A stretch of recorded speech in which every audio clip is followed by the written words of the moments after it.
Welcome to Looking at the Markets. I want to show you the stock charts that I'll be looking at for the coming week. These are daily candlestick charts provided by finviz.com. The first one I want to look at is AT&T. Stock ticker symbol is T, and this thing got hit on Friday and has been tumbling from the $20 level, which is clear resistance here, for quite a while now. And it's come down to a place where it's been before. See that? Down, down, down. And then as soon as the last weak hands get shaken out of the tree, as they say, what happens next? Boom, right? No guarantees. I'm not saying that's about to happen necessarily, but if you believe in buy low and sell high, this is textbook right here. And here we are again at around the same place. So this is already my pick of the week. I mean, this is pretty textbook here. I mean, you have to make your own decisions, do your own due diligence. It's your money, but I'm liking that one a lot. Here's another one that's down to a pretty good level. AA, which is Alcoa stock. Look at that. Came down, and then boom, right? Came down to approximately the same level, and it's still around there in the 30s for Alcoa AA stock, mid-30s. I'd like to see it in the low 30s. That's even better, of course. Just be aware there's resistance. 1, 2, 3, 4 data points that I see here showing resistance at $55. So that's not a terrible place to take profits if you want to. Kind of like with AT&T showing resistance at $20. There's a similar thing happening there. And also with ExxonMobil, XOM stock. You can see FinViz says there's a multiple top here, and I see that. A whole cluster of data points here, and then here, and here also a pair of data points for the $118 level for ExxonMobil stock. And now it's down to more or less a support level, although it did go down through it.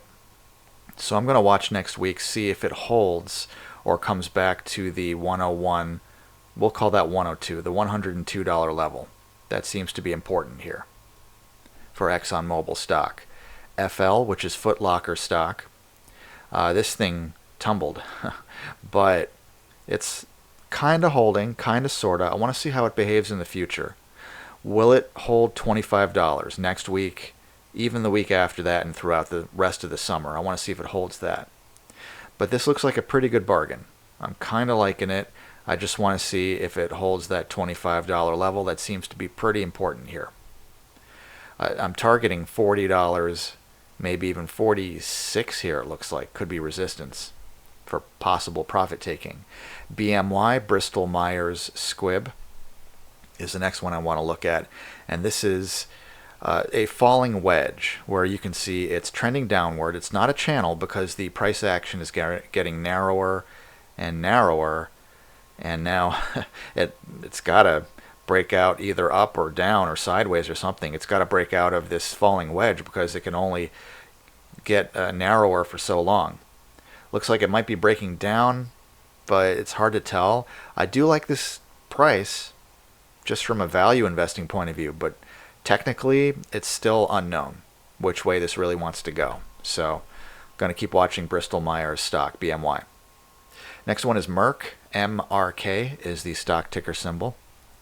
You can see a couple of data points here supporting 102, $102. So if that's the support level, caught a nice bounce over here. Could it happen again? Well, let's see if it even gets there. So I'm going to let it go down to 102 if it wants to do that. No one knows where it's going to go, but I can watch levels though and pick my price, and that's what I'm doing. 102 is what I'm looking at for Merck stock. Allstate, ALL, and we have a falling wedge, and this thing is just breaking down. Friday, some rough price action there, and so I'm staying out of the way. I want to see some buyers step in, big money buyers, the whales as they call them, the financial whales, right? When I see heavy volume, millions and millions of shares, and it's being lifted up, yeah, that's probably not just amateur retail traders with $1,000 accounts. It's probably the big money coming in. And so I don't see that here at all. So I'm staying out of the way for the time being. It's looking interesting, but I'm not ready yet to make a move. Clorox stock, CLX. I want to see it come down to 150 if it wants to do that. That would be a good level. And then I'm going to look at, there's a support here at 140 and then at 125. So I can see my levels clearly here by using charts. That's why charts are so helpful.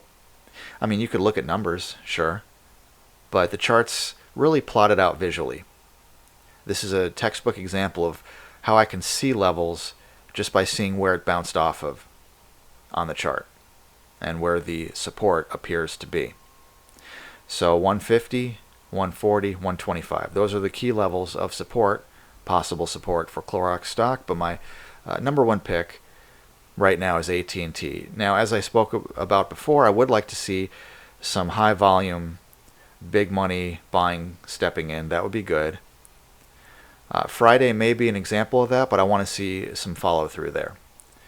So I'm watching it on Monday, Tuesday, Wednesday, that kind of thing. So far looking pretty good though. I mean, you look at the size of that big green candle there.